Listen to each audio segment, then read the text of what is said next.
Après avoir essayé inutilement l'achat de votre conscience, on s'attaquera à votre réputation. On vous insultera. On répandra des injures sur votre compte.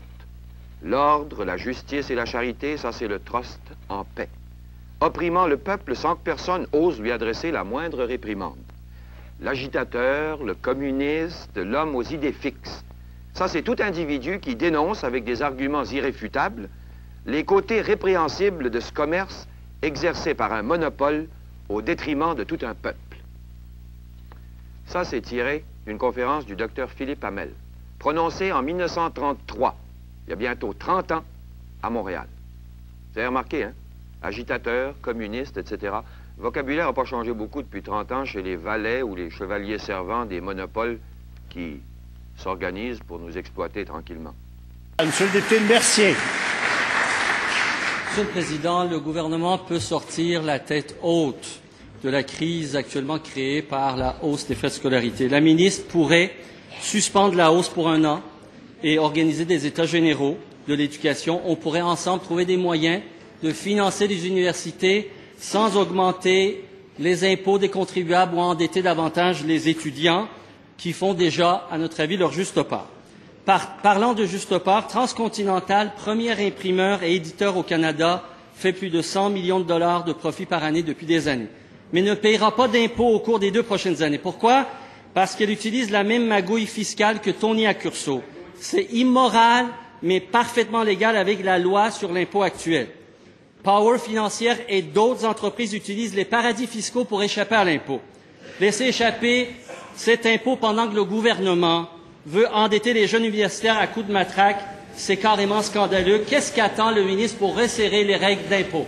Nous disons que pour financer les universités, il faut que les grandes entreprises, les banques, les financières fassent leur juste part. Le gouvernement a aboli la taxe sur le capital de ces entreprises, manque à gagner 800 millions de dollars par année qui veut faire payer par les contribuables ou par les étudiants, qui n'ont pas, eux, malheureusement, de château à sa gare pour recevoir le Premier ministre.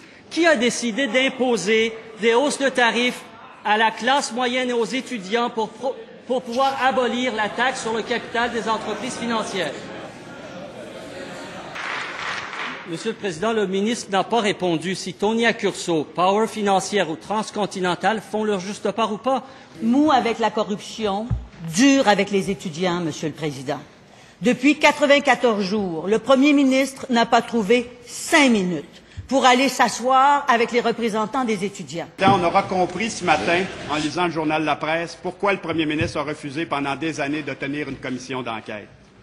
On y apprend en effet sous la plume d'André Noël, par ailleurs auteur du livre Mafia Inc., que la ministre de l'Éducation a tenu en 2009 un petit déjeuner de financement avec moins de 20 personnes, dont un membre important de la mafia montréalaise, Domenico Arcuri.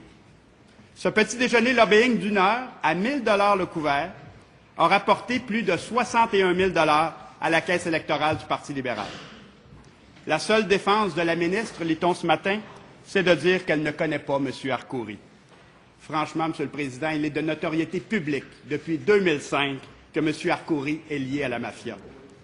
Comment la ministre de l'Éducation, membre du gouvernement, vice-première ministre, a-t-elle pu s'asseoir avec un membre important de la mafia?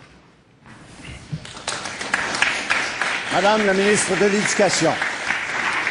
Monsieur le Président, je veux ici affirmer en cette Chambre que je ne connais pas l'individu en question et qu'encore aujourd'hui, moi personnellement, je ne pourrais pas le reconnaître.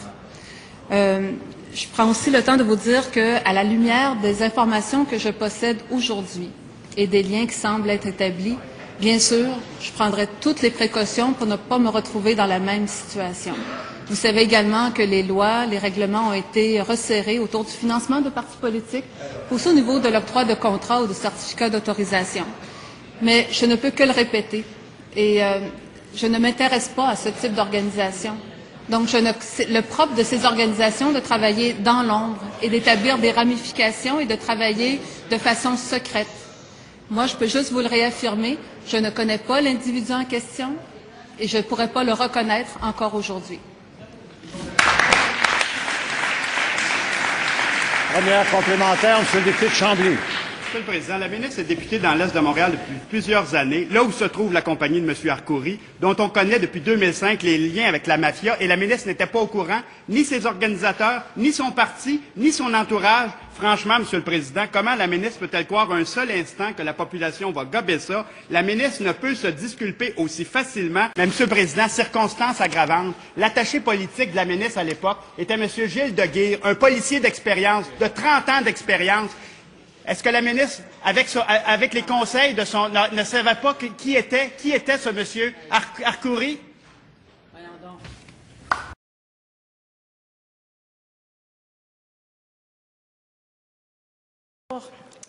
Mesdames, Messieurs, je veux vous confirmer aujourd'hui que je démissionne à compter de ce jour, à titre de député de Bourassa-Sauvé et conséquemment à titre de ministre de l'Éducation, du Loisir et du Sport et vice-première ministre du Québec.